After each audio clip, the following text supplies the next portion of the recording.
US president Donald ട്രംപും Russian president Vladimir പുടിനും തമ്മിൽ August 15-ന് അലാസ്കയിൽ നടന്ന കൂടിക്കാഴ്ച ലോകമെമ്പാടും വലിയ ചർച്ചകൾക്ക് വഴിയൊരുക്കിയിരുന്നു.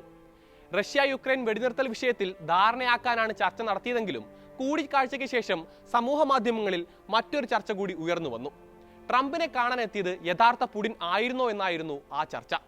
പുടിന്റെ ബോഡി ഡബിൾ ആയിരുന്നു ട്രംപിനെ കാണാനെത്തിയത് എന്നൊക്കെയുള്ള ഗൂഢാലോചനാ സിദ്ധാന്തങ്ങളാണ് ഇപ്പോൾ സമൂഹ മാധ്യമങ്ങളിൽ നിറയെ.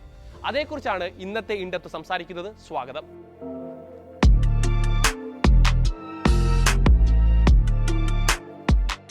അലാസ്കയിലെ ജോയിന്റ് എയർബേസ് ആയ എൽമെൻഡോർഫ് റിച്ചാർഡ്സണിൽ വെച്ചാണ് ട്രംപും പുടിനും കൂടിക്കാഴ്ച നടത്തിയത്. വെടിനിർത്തലിന് ധാരണയുണ്ടാക്കാൻ നടത്തിയ ചർച്ച പക്ഷേ കാര്യമായ പ്രഖ്യാപനങ്ങൾ ഒന്നും ഉണ്ടാകാതെ പിരിയുകയായിരുന്നു. വെടിനിർത്തലില്ലെങ്കിൽ കടുത്ത നടപടി എന്നൊക്കെ അവകാശപ്പെട്ടാണ് ട്രംപ് ചർച്ചയ്ക്ക് പോയതെങ്കിലും തിരികെ വന്ന അമേരിക്കൻ പ്രസിഡന്റ് മലക്കം മറിയുകയായിരുന്നു. വെടിനിർത്തൽ കരാറല്ല, സമാധാന കരാറാണ് വേണ്ടതെന്നായിരുന്നു ട്രംപിന്റെ പിന്നീടുള്ള പ്രതികരണം.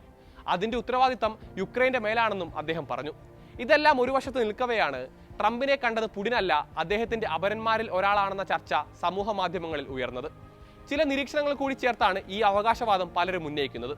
അതിൽ പുടിന്റെ രൂപവും നടത്തവും ഒക്കെ ഉൾപ്പെടുന്നുണ്ട്. അലാസ്കയിലെത്തിയ വ്യക്തിക്ക് വീർത്ത കവിളുകൾ ഉണ്ടെന്നാണ് ഒരു കണ്ടെത്തൽ. പതിവ് മുഖഭാവത്തിൽ നിന്ന് വ്യത്യസ്തമായി ട്രംപിനെ കാണുമ്പോൾ റഷ്യൻ പ്രസിഡന്റ് പതിവിലും കൂടുതൽ ഉന്മേഷവാനായി കാണപ്പെട്ടു എന്നാണ് മറ്റു ചിലർ പറയുന്നത്. അലാസ്കയിലെത്തിയ ആളുടെ നടത്തമാണ് ചിലരിൽ സംശയത്തിന് ഇടയാക്കിയത്. ഗൺസ്ലിംഗർ ഗേറ്റ് എന്നറിയപ്പെടുന്ന നടത്ത രീതി പുടിന്റെ പ്രത്യേകതയാണ്. വലത് കൈ ശരീരത്തോട് ചേർത്ത് നിശ്ചലമായി വെച്ച് ഇടത് കൈ സ്വാഭാവികമായി വീശി നടക്കുന്ന രീതിയാണിത്.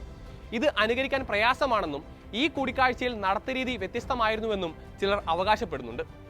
വളരെ കുറച്ച് ഫേഷ്യൽ എക്സ്പ്രഷൻസ് ഉള്ള വ്യക്തിയാണ് പുടിൻ എന്നാണ് പൊതുവെ പറയപ്പെടുന്നത്. എന്നാൽ ട്രംപുമായുള്ള കൂടിക്കാഴ്ചയിൽ അദ്ദേഹം കൂടുതൽ ചിരിച്ചുവെന്നും ചിരിയടക്കാൻ പാടുപെട്ടു എന്നുമൊക്കെയാണ് ഗൂഢാലോചനാ സിദ്ധാന്തക്കാരുടെ പുതിയ കണ്ടെത്തൽ. ഇത്തരത്തിൽ അപരന്മാരെ തിരിച്ചറിയാൻ കഴിയുമെന്ന വാദവും സജീവമാണ്.